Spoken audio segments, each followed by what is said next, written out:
Welcome everybody to another episode of my podcast, and as my avid listeners know, I've never said that before, my listeners know, I'm always delighted to have guests on here, but I am going to fanboy a little bit on today's guest because I have none other than Andrew Gomarsall MBE. For any certainly England Rugby fans, Andrew needs no introduction, but for those who maybe aren't rugby fans, how dare you, they are out there I believe. Andrew, would you like to just give a little background as to who you are?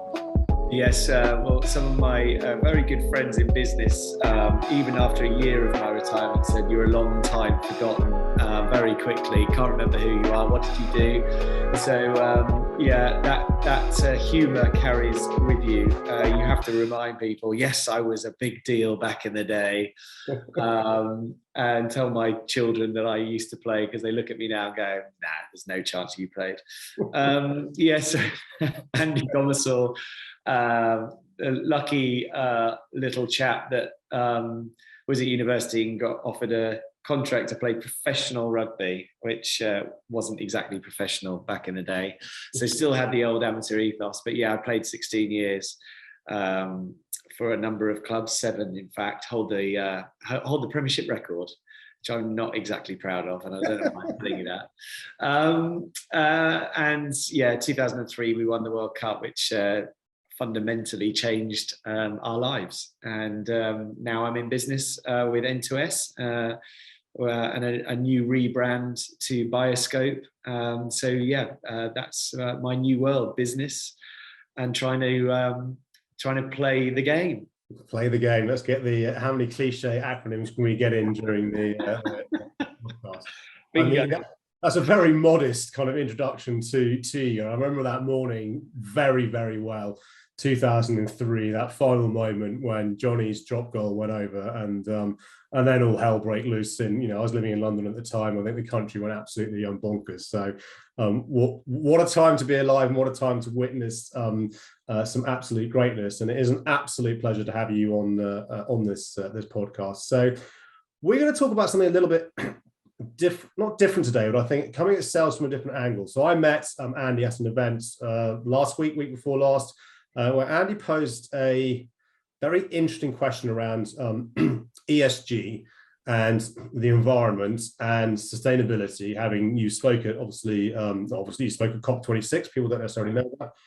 And are we greenwashing sales? And what we mean by that, as a sales leader, sales person within your sales team, do you understand what your own organization's green credentials are to try and help get to net zero 2025, 2030, whenever the targets are? And then alongside that, whenever you are selling, are your prospective clients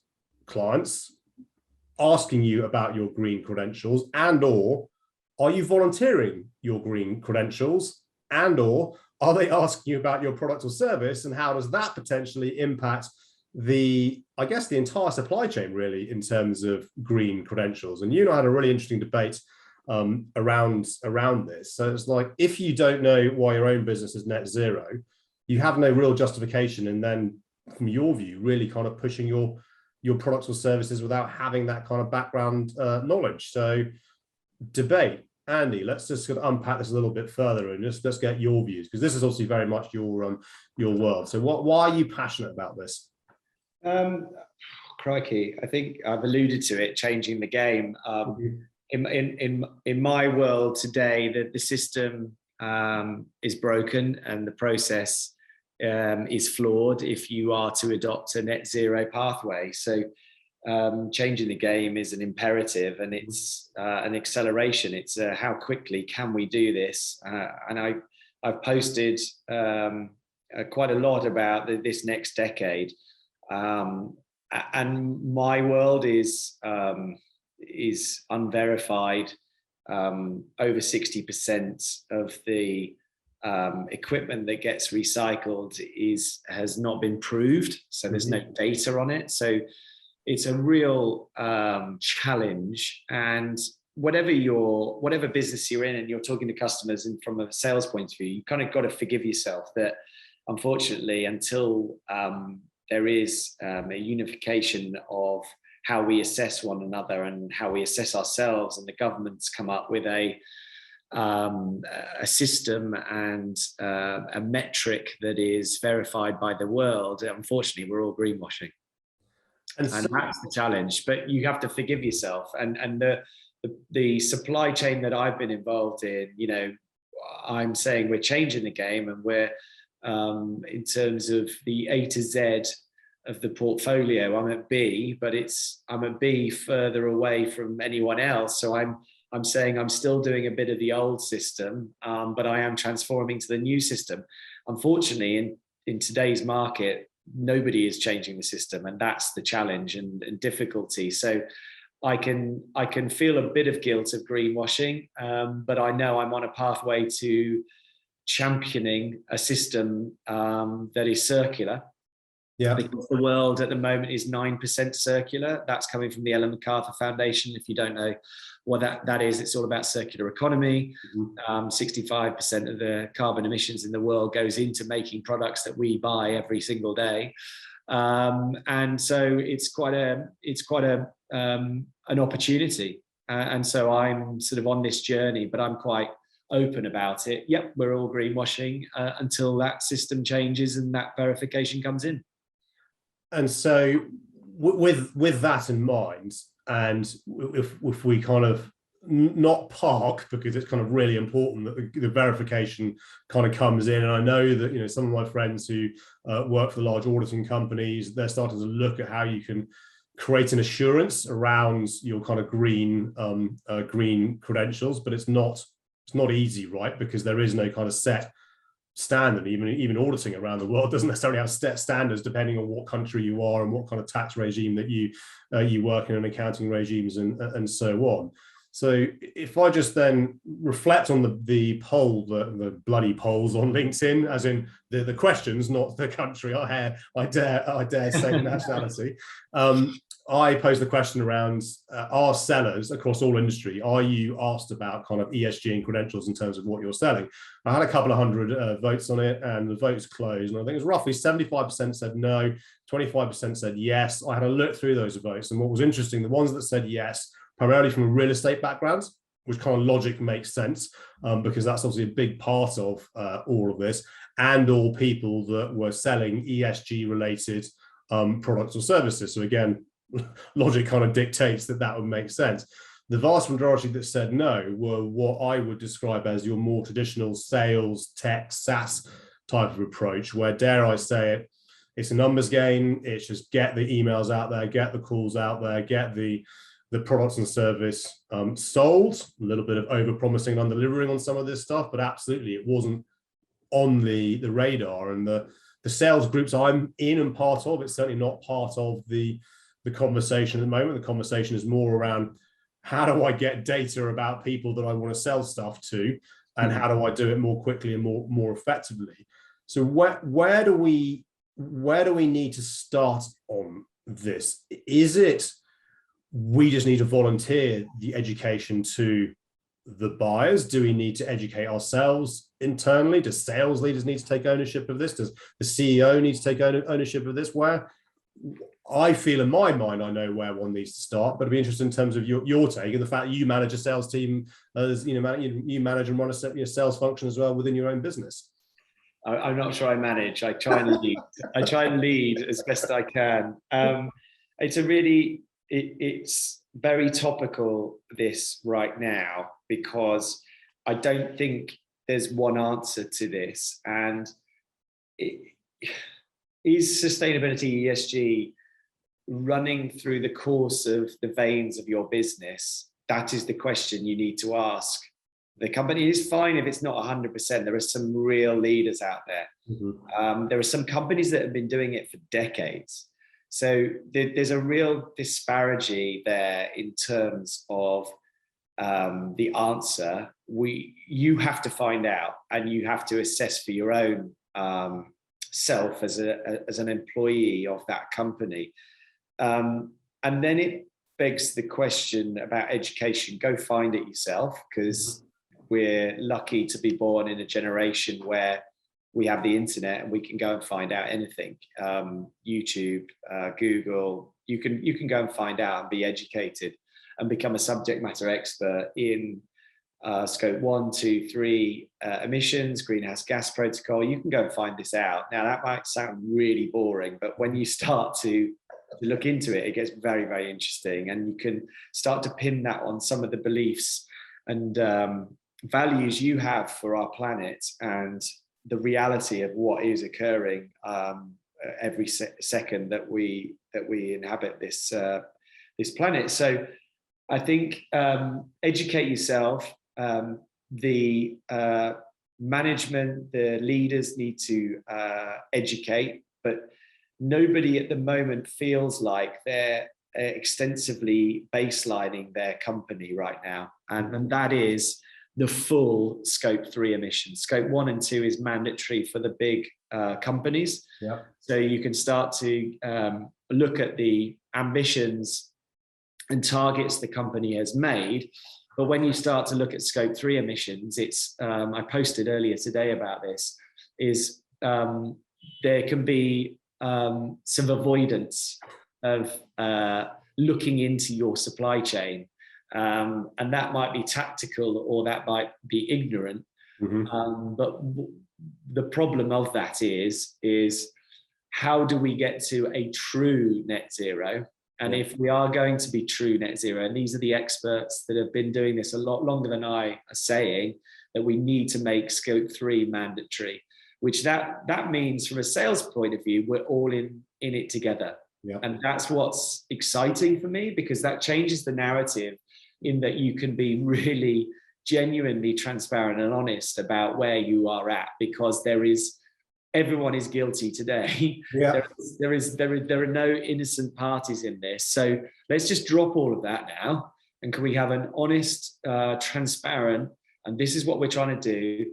And how do we educate, but then inspire? For me, sport was very inspiring. So how do the leaders start to inspire not only your employees, but your supply chain? How do we inspire to improve and change the game quicker? Rather than, I don't want to look over there because I know it's not very good. See no evil, hear no evil. Yeah. Principle. So I think it stems all the way through an organization, from the person that's the classic sporting analogy, the person that cleans the changing rooms, to gets the pitch exactly right, that puts the posts up, to does the nutrition, to everyone from the CEO, chairman, right the way down, needs to be accountable and educate themselves, and then inspire and spread the gospel, as it were. And I also believe that, and you'll see some of the people that take it seriously, because you can go on the wonderful, and Alex, you showed me the wonderful LinkedIn. Yeah. You can see how many people are employing these experts. And if you haven't got a resident expert in your team, not the person that was a bit lost in your organization, so we'll give them head of sustainability, the true experts that know about embodied carbon, that can assess, that can help guide boards and companies to be better, even when it hurts and you're going to lose some business or revenue in the interim. Profitability, whatever the KPI is that you don't want to be hurt. If you haven't got those experts in your organization, then you are miles behind. I think you raised a really interesting point there around this is going to hurt potentially organizations financially. However, if we kind of again take a little bit of a step back and look at the conversation around the Great Resignation and the Great Reshuffle and the next generation, and I don't like labeling generations and this and that, but it is what it is, and it's kind of how we label people. And the challenge that sales is, dare I say it, facing at the moment is it a good even career choice to make? I certainly fell into sales and actively choose to go into sales. I thought about being a lawyer and wasn't good enough. Little did I know, fast forward to where we are today, maybe we could have taken that career path. But it's interesting if you look at kind of the narrative that Andrew Huff, who's the chief executive of the International Institute for Sales Professionals, actually posted just now around how employers need to start looking at creating sales as a career. But ethics is a massive thing for him in terms of the ethics, in terms of honesty, integrity, and all this kind of piece. But again, if we look at what's the next generation coming through, and certainly you've got kids and I've got a 6-year-old and a 3-year-old, they are going to be looking at employers, not only from a D&I, diversity and inclusion perspective, but there's going to be absolutely, I want to know what your green credentials are. I want to know what you're doing to actually help save the planet that I'm having to inherit. And if you are not explicit about what you're doing, absolutely take on board, Andy, what you're saying, that we're all greenwashing to some extent. But if we at least kind of hold our hands up and go, okay, just draw the line in the sand, as it were, how do we move forward from here? Those organizations that are brave enough to start doing that will start to attract, dare I say it, the right type of employee versus those that don't. And you've got to start somewhere. And again, it's interesting in the professional service world.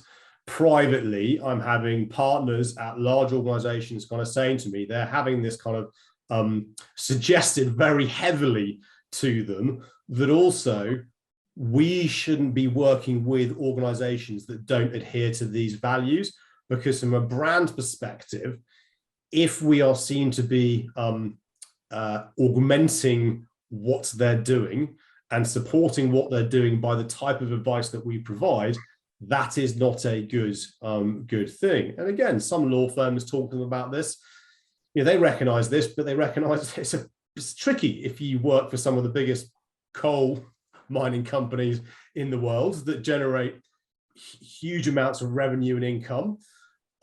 That's a hard pill to swallow for, dare I say it, those at the latter stages of their career. But it's how do you at least position the narrative that we are trying to guide them along, dare I say it, that legal path as to where they can go with this, and again, talk publicly about it, let alone if you move into the technology world. And one forgets about data centers, right? And the consumption that these things have. And there's research out there about the carbon emissions for email marketing, the carbon emissions for scrolling through your social media feed. We don't even, as consumers, sort of take a step back and think about that. Even now, doing this flipping Zoom call is costing the planet somewhere something. Now, one could argue you and I hadn't gotten a car to go and do this, right, face to face, and so on. So all these SaaS tech companies that are spinning up to build the new thing, all these sellers maybe aren't even giving consideration around what is powering to the supply chain piece their technology. Do they truly know the impact that is having? And it's, to your point, it's not easy, but certainly since you and I met and you kind of talked about it, I'm really starting to think about this and educate myself further. For example, scope 3, wasn't aware of, so I'm going to go and learn about that. And for me, it's as much the self-education piece. And to your point about the internet, to your point about LinkedIn and Google and any social media feed, for the positive stuff, go and find the hashtag ESG, go and find the hashtag environment. It's not difficult to find the subject matter expertise out there to start forming your opinion. And dare I say it, back to the future employee, there's also, from a technology perspective, organizations look at reverse mentoring.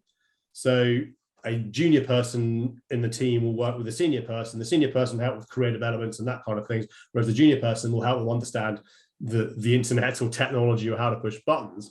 One could say that there may be this generation who get this, that need to reverse mentor the, I don't want to say older generation, but you know where I'm going. This is what I think, this is what I feel, this is what I care about. What can we start to do about this? Yeah, I think it comes back to, again, from my sporting background, is culture is everything, in that the best teams aren't the ones, especially in a salary capped sport, the best teams aren't the ones with the biggest budget. That so much can be achieved with an incredible culture, and it's been proved that has changed certainly in rugby. You know, when you look at Exeter in my generation weren't in the Premiership, and yet they've won the Premiership and the European Cup, and they have an incredible culture and history behind them now. And I think that's what I found very difficult to accept in large corporates, was the culture just wasn't there. And I think if you're wanting to join an organization that will start to build that culture out, ESG is something to hang the hat on of that culture. So I think you're right, reverse mentoring, finding a company that is labeling rather than just hiding away. Then you've got the challenge of selective reporting. But you know, look, to label is better than not label, and those ones that are, have the integrity. We touched on the integrity button there. It's really difficult for a marketing agency to say, look, we're really bad at this, and sort of sell it and market it. But the truth of the matter is, look, you know, I think from a sales point of view, you do not want to talk to me about this, even though we market it. It's a really hard conversation, and you're not going to get paid to do that. But I think you will gain respect, and people will answer the phone or whatever your communication tool is.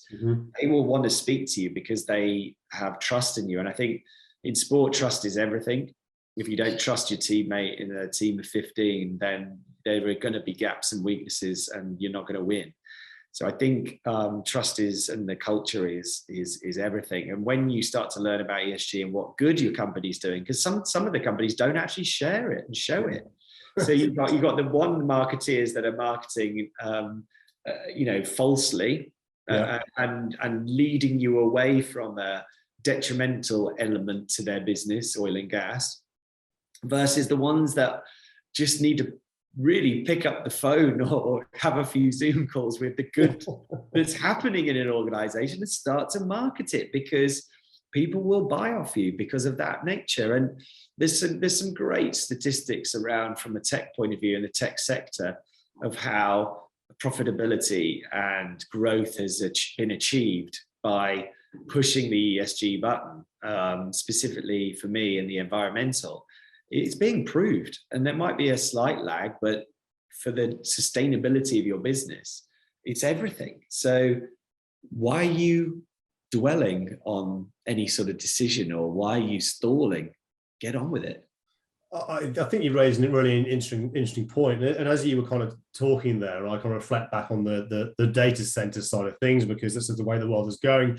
The metaverse, Web 3.0, blah, blah, blah, blah, blah. The chances are most of these organizations around the world are probably sitting on one of the big boys out there. So Azure, AWS, or Google Cloud. And actually, if you do research into what they're all doing, they are doing their damnedest to make their supply chain, if you will, as environmentally friendly as possible. So if as a seller, you're not necessarily comfortable in volunteering that in a conversation yet, to your point, Andy, get the marketing team to put that as at least part of the, you know, the marketing collateral, powered by, and actually we're offsetting X in terms of the X, Y, Z, planting trees or whatever it might be, carbon capture, to at least start the education process. So a buyer might go, okay, that's cool. I didn't know that. So it's like kind of that soft kind of approach in. And I also guess, you know, going back to, you know, how elite sport across all, you know, sporting industries are now, you know, using data, using, you know, artificial intelligence and data points to help more informed decisions about, you know, players and this and that, and I mean, all the clever stuff that now goes on. And if you look at kind of the world of Formula One, I'm a big F1 fan. I mean, Sunday was insane what happened in that race. But and sales and marketing is now moving to much more of a data-led approach. But in your world, what sort of things are you seeing around organizations trying to create platforms that enable organizations to kind of surface data points to help them make more informed decisions? Or is, to your earlier point, is it just a little bit too early for for that kind of thing, which is why it's not unregulated, but it's a little bit the Wild West, possibly. Yeah, well, I think it's definitely Wild West, and I still click my neck slightly when I see some of the sales narrative that's coming out and saying we're a sustainable company, we're green, and you're just like, oh, if you really knew the truth of your own supply chain, you wouldn't be saying these things. And I think sourcing is everything, and that's where the verification needs to come. But there are companies that do so a lot of companies mark their own homework, but there are companies out there now that can mark your homework and give you a badge. News to me in COP26 was a bank going B Corp, which I was absolutely astounded by. Why I was astounded is my naivety and ignorance, but I was still shocked by that. I was like, wow, okay. And they're one of those great institutions where you pretty much, when you get your first bank account, there's not many that change, right? So who is the green bank of the future? I can't really answer that, to be honest, but one is becoming a B Corp, and any of your listeners can guess that. Honestly, I would give an England shirt away, because I don't think they'll guess. I really genuinely don't think they'll guess which one it is. And so I think, I think the market really needs to understand its entirety. So once of supply chain. So once you've answered and you've got a sales pitch, you really do need to know your stuff, because somebody will throw you a couple of curveball questions. And if you don't know, you're going to look an absolute mug in front of your customer. So, and it's fine for not knowing. Go away and find out. The likelihood is your business doesn't even know. So that's where I now come back to the experts and the plan and what it is that you're actually looking into. And by 2023, we will know X. Those are fine narratives to have, but when you're just shooting into the wind, and you'll get called out, and that's where it becomes really embarrassing, and your integrity is going to be questioned, and the fact that you just don't know your stuff and don't know your own business. But I think that from a cultural point of view, selling is, I love talking to customers because I genuinely want to help them, and I want their culture and I want their business to improve. And I think this is where the nail on the head is the prove it. That's the bit that we've got to do now. So how do you prove it? You prove it with metrics, proper metrics around carbon being the new currency. We've got a job to try and prove that we're still, the austerity measures, we're saving money and we're doing all that good stuff, which being sustainable can be more expensive, but actually some companies don't care, some do. You could do polls around that. You got to pay £1 per box more. No, I don't want to do that. But you'll be more sustainable. No, I don't want to do that. You'll get 50-50, I reckon, in that regard. But I think the proving bit is where is the fact that business is so complex behind the scenes to get data points out, that how you're creating the touch points of all that information to give a dashboard that is easily, in sporting terms, simple to understand, and people can get it, and they can lay an anecdote on something. And that's where circular economy becomes really, really powerful and big. It's not just a sort of end. It's this is going back into evolution again, and we're making a product by doing this good thing. That's the sort of future, I think. And companies just don't do it. They have this static, linear, selective reporting, and it's damaging now for us all. So new jobs are going to be created to find this.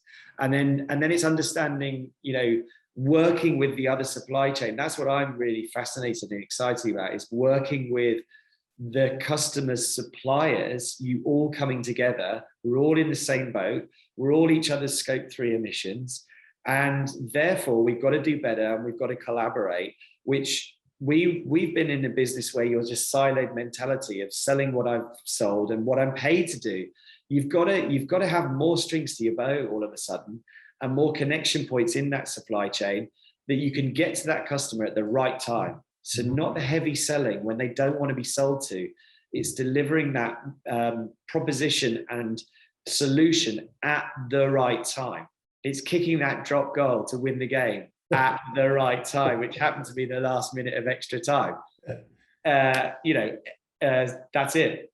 Pitch done. End of. Story over. But I think what a great anecdote to look at. But if we take that, the drop goal to end all drop goals, it was a team effort that created the environment and the space and the position for Johnny to be able to do that. And it's the entire supply chain of the team actually that got England to that moment, to have the fortitude, mental strength, the training, the conditioning, the nutrition, all of it, the data to create that opportunity for Johnny and the team to achieve that. And he always talks about it was a team effort, and it was never him. And back to your point around culture, team, collaboration, the experts that do all of this. This is actually, if you look at the overall narrative in sales and marketing functions, and actually more broadly business, all of this is now coming to the fore. But fundamentally, we just have to change the way that we do business. Unfortunately, it's taken human catastrophe and a global pandemic to kind of get the planet and the world to wake up. Yeah. And yes, I think it will take brave organizations to put their hands up and go, you know what, we're not doing a good enough job, but we're going to try. And this is what we want to try and do. And also, work with your supply chain to actually understand the end-to-end piece back to that circular economy. And I got to say, yeah, I agree. And I wish this was the narrative. So I'm going to make this up. But England versus Australia in 2003, we were powered by renewable energy, and Australia were powered by fossil fuels and dirty mining, right? So I wish that was sustainability and ESG won the World Cup. That would be my perfect narrative for now. See, that's the difference between winning and losing is powered by renewables, right? So, but the truth obviously is far from that. But yeah, that would be my. I like it. I mean, you can kind of play on that anecdote. When you're introduced, maybe more effectively your next speaking yes, next speaking event. That'll be the next vlog.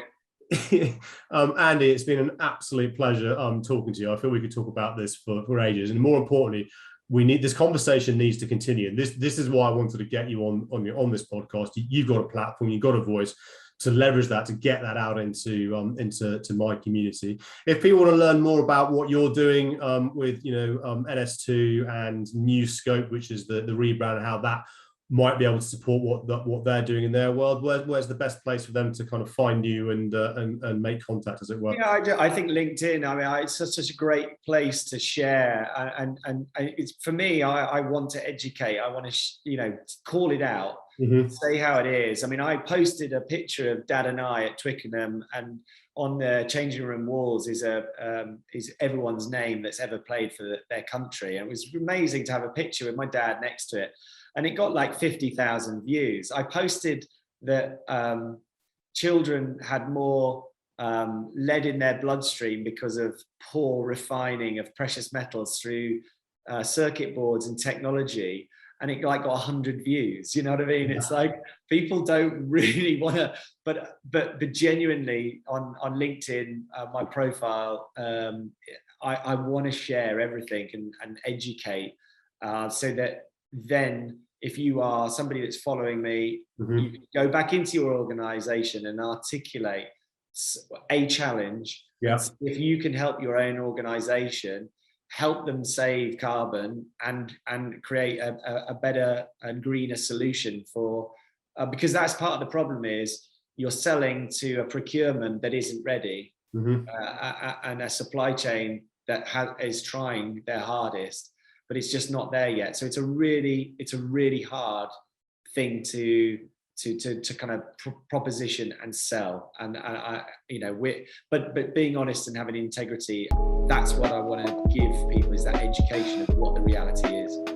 Perfect. I will put the links. I'm not very good at this on YouTube. Somewhere in the chat for you to go and follow Andy. You heard his offer. Without googling that bank, the first person to reach out. I'm going to put Andy on the spot now. Yeah, England shirt coming your way. That is that does it with integrity. So hasn't googled it.